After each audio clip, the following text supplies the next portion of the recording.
Warning, the following video contains spoilers. Nyaha. When I was making my humble beginnings in the world of the interwebs, when I was a young rascal of the net, I made crappy, and I mean really crappy video top 10s. And one of these is my second most viewed video on YouTube with nearly 9,000 views. Hey, stop it, don't you say it. Anyway, it was a video I made 2 years ago called My Top 10 Coolest Video Game Villains. Well, a lot has changed in 2 years. I'm older, wiser, and I've played a lot more video games. And to boot, my video editing skills are way better than before. So it's time I finally revisited that piece of shit list and give it a makeover. Rules are 1 game per franchise and the villain has to be memorable in some way, shape or form. To quote Stuttering Craig, saying something's cool is a real objective statement, and some things I think are cool may not be your cup of tea. But you know what? That's okay. It's almost 100% certain that this list will be different from yours. So with that, I'm Terra Corrupt, and this is my Top 10 Coolest Video Game Villains version 2.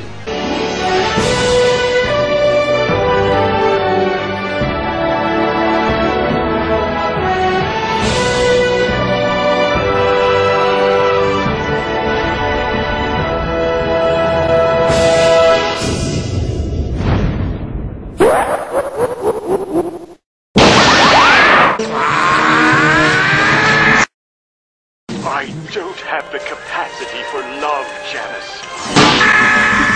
In your face! Ratchet & Clank was already a great series with the first 2 games, but when Ratchet & Clank 3 came out, not only did we get one hell of a game, but also one hell of a villain. Dr. Nefarious has one goal: to exterminate all biological life forms from the universe, aka squishies. Yet this Dalek-esque lunatic manages to retain a clumsy and comedic side, otherwise he wouldn't be the same villain we all love. So we get a villain the likes of which can only be compared to Python. Also, he's a kind of a badass and could probably kill you with his eyes closed. One of the most underrated games ever, Resident Evil Code Veronica was the most story-based entry in the series, and the pinnacle of classic Resident Evil gameplay. And the big bad Queen Bee, literally, was Alexia Ashford. Alexia was given an intelligence-raising gene while still in the womb, and was so smart that she finished university at age 10, to become Senior Chief Researcher at Umbrella. It was here that she made plans to harness the full potential of the T Veronica virus by suspending her animation for 15 years, to meet Claire and Chris Redfield. At this point she was going through horrific mutations, her final form being that of a Queen Bee. She even manages to hold her own against Albert Wesker. There's few female villains out there that can compare their achievements to Alexia. I say we need more female villains. Who's with me? At first, Chaos doesn't look too threatening. Some weird, gooey, liquid type dude, but every time you feed this guy a Chaos Emerald, he mutates. Thus he can get on your nerves. But I wouldn't have him here at number 8 just for his annoying traits. What gets Chaos onto this list is the fact that he's killed hundreds of people. Now hear me out. Take a look at this scene.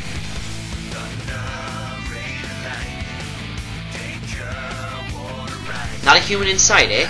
And this is a city. Yep, mass murder. In a game marketed at children no less.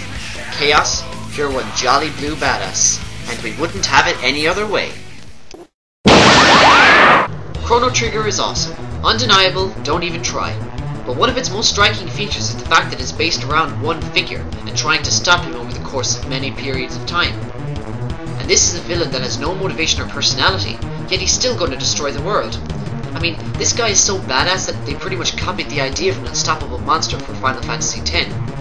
Lavos crashed to the Earth millions of years ago, and over the course of time gathered strength before that fateful day, 1999 AD, when the world refused to change.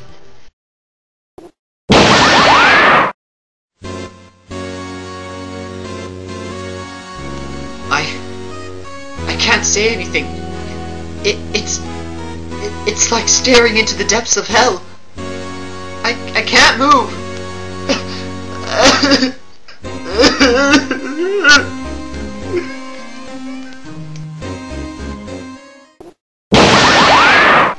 I've been accused of being a Silent Bomber fanboy, and I don't care. I love this game to bits, and I'm gutted that it doesn't get the attention it deserves. Awesome gameplay, awesome story, and an awesome villain.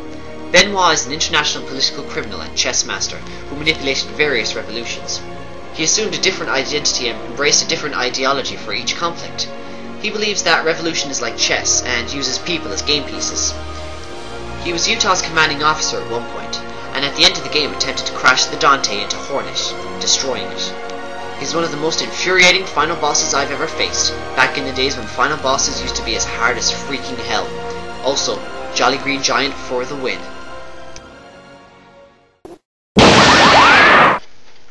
Majora is one of the few villains of Zelda to have absolutely no clear motive for his evil actions, and by God that makes him a great villain. Majora as a mask can control anyone who wears it, and have them do their bidding. After feeding on the host's negative emotions, it can act on its own, and what does it want to do? Crash the moon down on Termina. Why? No one knows. And the fact that he has 3 forms in the final battle, and some creepy music that shakes you down to your core, you've got yourself one sick psychopath. Don't pretend you weren't at least a tiny bit afraid of playing Majora's Mask as a kid. Well, you found me. Congratulations. Do I even need to introduce her? Almost everyone nowadays knows who GLaDOS is. The genetic life form in the disk operating system serves as the main antagonist of Portal, who oversees and manages all activity at Aperture Science. Problem is, she has no morality code, and is insane to boot, having killed all the scientists at Aperture with a deadly neurotoxin. Then she tries to kill you after subjecting you to a plethora of tests and challenges. The defining feature of GLaDOS is her voice, which is almost immediately recognizable today. She's constantly been voted one of the best characters in gaming as a whole. We haven't seen the end of her either. She's... how would you say...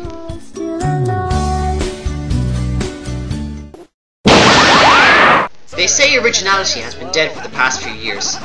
Well, look at Sho Minamimoto. Looks fairly common for video game villains, except for one thing. He's a maths genius, who can't go 1 minute without making a mathematical calculation or even a maths joke. He has a strange habit of gathering together junk heaps when playing the part of a game master, claiming that they are a precisely calculated form of art. This can be viewed as performance art, reflecting his views that the world is garbage and lacks any beauty. With some of the best quotes ever seen in gaming, Sho Minamimoto is so Zeta possibly the best villain to come out for the past 10 years. Now, please excuse my dear Aunt Sally. Okay, let's have a little recap, shall we? At number 10 is Dr. Nefarious, at number 9 is Alexia Ashford, at number 8 is Chaos, at number 7 it's Lavos, and at number 6 is Damon Gant. At number 5 is Benoit, at number 4 is Majora, and at number 3 is GLaDOS, and at number 2 it's Sho Minamimoto.